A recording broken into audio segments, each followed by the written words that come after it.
ধরুন আপনি সরকারি চাকরি করেন, প্রতি মাসে বেতন পান, কিন্তু মাস শেষে টাকা কুলায় না। এখন যদি বলি আগামী বছর থেকে আপনার বেতন প্রায় দ্বিগুণ হতে পারে। আজকে আমরা কথা বলবো বাংলাদেশের সবচেয়ে আলোচিত বিষয় নিয়ে, নবম জাতীয় বেতন স্কেল। সরকার কি সত্যি 2026 সালের জুলাই থেকে নতুন পে স্কেল দিতে যাচ্ছে? কত টাকা বাড়বে, কারা সুবিধা পাবে, আর সরকারি বাজেটে কি আদৌ এটা সম্ভব?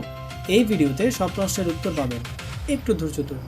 সম্প্রতি অর্থ মন্ত্রণালয়ের একটি উচ্চ পর্যায়ের বৈঠকে বিষয়টি উঠে আসে।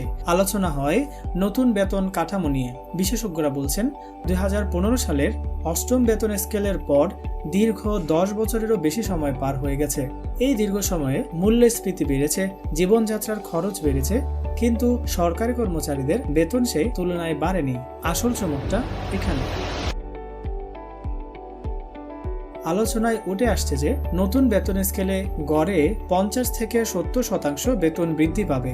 এই তথ্যটা অনেকেই জানেন না। শুধু মূল বেতন নয়, বাড়ি ভাড়া ভাতা, চিকিৎসা ভাতা এবং অন্যান্য ভাতাও নতুনভাবে নির্ধারণ করা হতে পারে। মানে হলো আপনার হাতে আসা টোটাল টাকা আরও বেশি বাড়বে।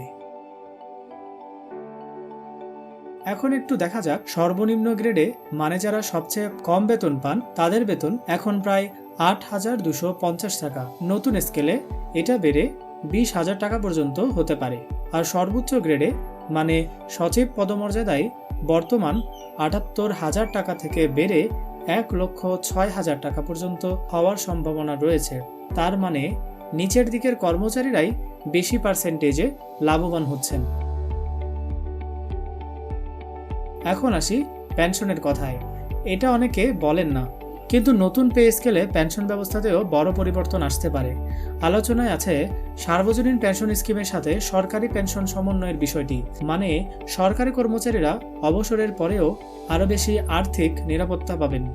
অনেকেই চাকরি করেন শুধু পেনশনের আশায়। তাদের জন্য এই খবর সত্যি আশার। এখন আসি আসল বাস্তবতায়। সরকার কি একবারে এত বেতন বাড়াতে পারবে? সংশ্লিষ্ট সূত্রগুলো বলছে একসাথে পুরো বৃদ্ধি দেওয়া সরকারের বাজেটের জন্য বড় চাপ হবে। তাই ফেজড ইমপ্লিমেন্টেশন, মানে ধাপে ধাপে বাস্তবায়নের কথা ভাবা হচ্ছে। প্রথম ধাপে হয়তো 30 থেকে 40% বৃদ্ধি, পরে বাকিটা এভাবে করা হতে পারে। সবচেয়ে বহুল আলোচিত সময়সীমা হলো 2026 সালের জুলাই মাস, কারণ এটি নতুন অর্থ বছরের শুরু। সরকার যদি এটি আগামী বাজেটে অন্তর্ভুক্ত করে, তাহলে জুলাই থেকে কার্যকর হওয়ার সুযোগ রয়েছে। তবে মনে রাখবেন, এটি এখনো চূড়ান্ত নয়, আলোচনা চলছে। সরকারি ঘোষণার জন্য অপেক্ষা করতে হবে। এখন প্রশ্ন হলো, এই নতুন পে স্কেলের সুবিধা কারা পাবেন? সরাসরি উপকৃত হবেন সকল সরকারি চাকরিজীবী, মন্ত্রণালয়, বিভাগ, সরকারি অফিস এবং স্বায়ত্তশাসিত প্রতিষ্ঠানের কর্মচারীরা। শিক্ষক থেকে শুরু করে পুলিশ, সেনাবাহিনী থেকে স্বাস্থ্যকর্মী, সবাই। এই তথ্যটা অনেকেই জানেন না। অবসরপ্রাপ্ত কর্মচারীরাও পেনশন রিভিশনের মাধ্যমে সুবিধা পেতে পারেন। তো এটাই ছিল নবম জাতীয় স্কেলের সম্ভাব্য চিত্র।